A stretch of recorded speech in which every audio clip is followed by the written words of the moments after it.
Welcome to Kenton's videos. Enjoy the video. In this video, I will explain how to make donuts in a garden. First, choose a sunny spot in your yard that receives at least 6 hours of direct sunlight daily. Clear any weeds or debris from a circular area, roughly 3 to 5 feet in diameter. This initial step sets the foundation for your efficient and productive garden space. We'll then discuss how to shape it. Next, mark out your circular bed using a string and a stake, aiming for diameter of about 4 feet. Dig a central hole, approximately 1 foot deep and 1 foot wide, which will serve as your watering or composting reservoir. Now, enrich the surrounding soil with a 2-inch layer of compost, mixing it well to provide essential nutrients for your plants.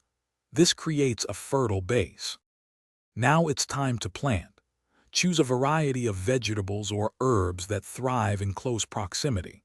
Place taller plants, like tomatoes or corn, closer to the central reservoir, and shorter plants, such as lettuce or radishes, around the outer edge.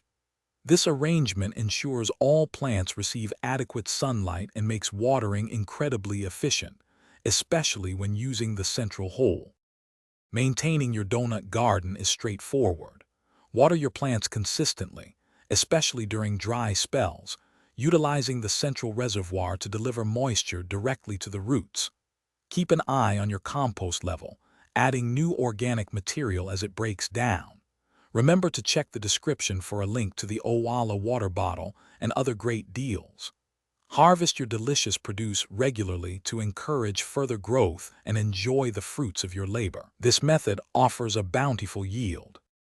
Thanks for watching. Consider subscribing if we helped you.